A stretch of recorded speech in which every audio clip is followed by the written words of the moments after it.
Imagine enduring winter nights in a world where the warmth of a fire is the difference between survival and freezing to death.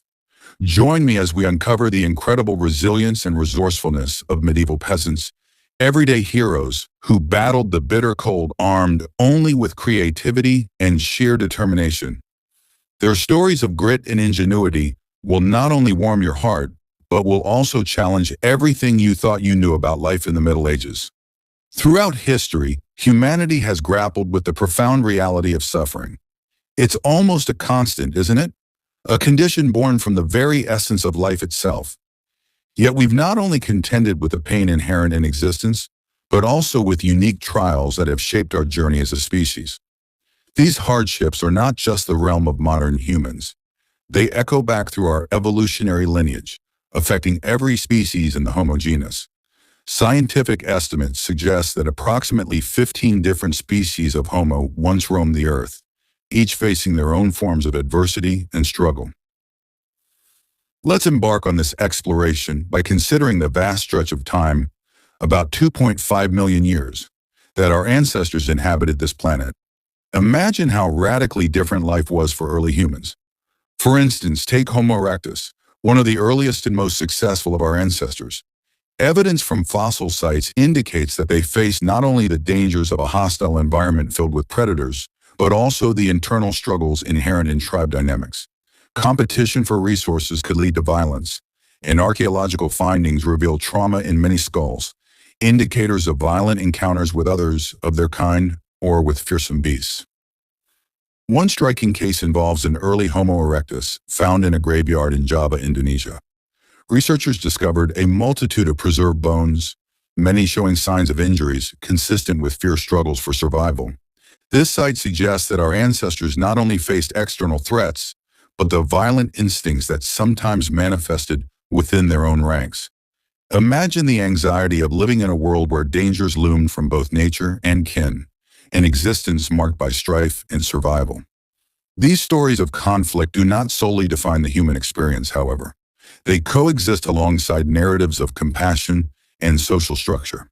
Neanderthals, often misrepresented as barbaric, were complex beings who displayed care for their injured and elderly. Some remains have been found exhibiting signs of long-term injuries that, remarkably, show evidence of healing, implying that their communities provided care for those in distress.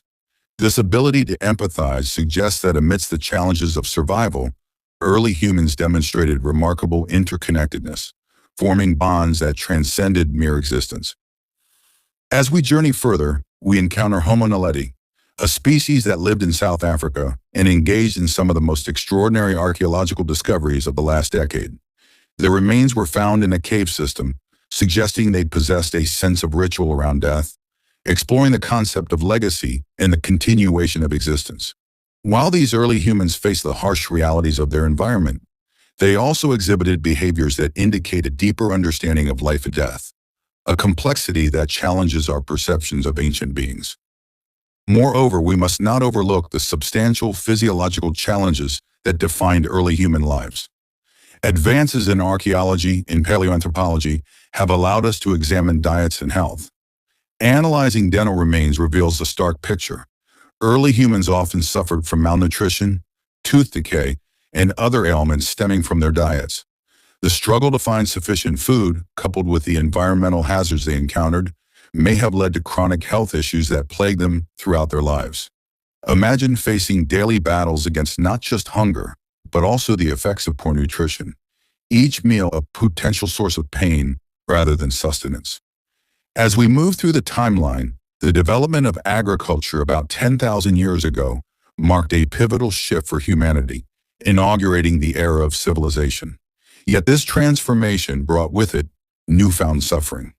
The establishment of permanent settlements led to overpopulation, resulting in resource competition and the emergence of social hierarchies. While agriculture allowed for stability, it also engendered conflicts and led to the rise of warfare as societies expanded and clashed over territory. Consider the experiences of ancient civilizations such as the Sumerians and Egyptians, who laid the groundwork for modern society. Wars broke out over resources, epitomizing humanity's struggle for survival and the tragic consequences of conflict. Each battle claimed lives, altered landscapes, and left indelible scars on communities, painful reminders of our capacity for vile. However, amidst these struggles, glimpses of resilience and communal support shine through. Historical records reveal that in times of crisis, communities often came together to care for the wounded and support the survivors. The heroes of these narratives might not always wield swords or lead armies. They may be the caretakers, the storytellers, and the healers who nurse their communities back to health. As we read these accounts, we are reminded of the dual nature of humanity, the capacity for both destruction and compassion. Fast forwarding to the modern day, we are continually confronted with cycles of suffering and recovery that echo those of our ancestors. Global crises, be they pandemics either. In winter, each step you took inside your home could feel like trudging through a frozen swamp. Cold from beneath, cold from above, cold from within. It was a relentless assault on your body heat. Yet medieval serfs were not the type to complain. They stuffed gaps with moss, crammed rags into fierce drafts, and huddled together, human insulation at its finest. Ingenuity, tenacity, and a bit of sheep grease rubbed into walls often provided a thin line between warmth and becoming medieval popsicles. If your home was falling apart and your only protection from the elements consisted of mud and goat hair, well, you might as well find humor in the situation. If your teeth weren't chattering too forcefully, that is. As if the cold air weren't enough, medieval serfs also faced a silent threat rising from below. The frozen ground itself. Floors weren't really floors at all. They were simply flattened patches of earth within your dwelling. If you were lucky, someone had laid down some straw or old rushes, creating the illusion of comfort.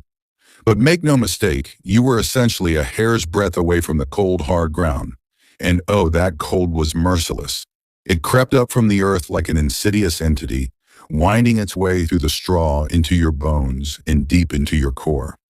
Anything dropped onto the floor during a winter's night, congratulations, it became part of the permafrost. Serfs attempted to combat this grim reality in various ways. One solution involved layering thick mats of straw across the floor, assuming you could afford it or manage to gather enough without arousing suspicion. This may provide a decent insulating barrier, but straw flattened quickly, got moldy even faster, and added a crunchy soundtrack to your miserable nights. Some households instead opted for dried rushes laid over the dirt. Periodically, fresh rushes would be added on top of the old ones without removing them. Over time, this created a curious ecosystem of decomposing plants, fleas, and whatever critters decided to move in. It was essentially medieval carpet padding. If your carpet was alive, slightly damp, and smelled like a wet dog. Beds for those who had them didn't improve conditions much. They typically consisted of wooden frames filled with, you guessed it, more straw or hay. Instead of cozy mattresses, you had hard, shifting layers that provided little defense against the cold emanating from the ground. Tossing and turning was less about comfort and more about keeping your blood flowing and avoiding freezing one side of your body. Ultimately, medieval serfs didn't conquer the frozen earth. They merely learned to exist uncomfortably above it. A good night's sleep wasn't about dreams or softness. It was simply a matter of waking up with all your toes intact. If you managed that, hey, you were doing better than most. In the harsh medieval winters, if there was a hero within the home, it was the hearth, a crackling fire pit that served as the primary defense against cold darkness and the overall despair of daily life. In nearly every peasant home stood this basic fire. There was no refined fireplace with a stylish stone mantle or a clean chimney to channel the smoke skyward. Instead, you had a rudimentary pit, or a collection of stones, some half-burned logs, and enough smoke filling the room to leave you wondering whether you were becoming a ham. Yes, most homes didn't have chimneys. Smoke simply did its best. It swirled out through tiny openings in the roof, cracks in the walls, or right into your lungs if it felt lazy that evening. It wasn't ideal for breathing, nor was it beneficial for your long-term health. However, on the bright side, it effectively served to fumigate unwanted pests. Who needs pest control when you're marinating in smoke all day? The hearth wasn't only about warmth. It functioned as the kitchen, the sole light source, and at times even the medieval equivalent of a television. Families gathered around the fire, sharing stories, gossiping, or simply gazing into the flames because honestly, there wasn't much else to do once the sun set. Maintaining the fire was not optional. Allowing it to extinguish overnight was like putting out a welcome mat for the chill to invade and finish you off. Moreover, rekindling a fire in winter was no simple task involving just a match. You had to work with flint and steel, kindling, and a fervent desire for a precious spark, all while hoping for some dry kindling from the remaining wood you hadn't burned previously. Everyone in the family had certain responsibilities: stoking the embers, watching the coals, adding peat sticks, or, if you were especially fortunate, a cherished piece of dry wood. It was a continual,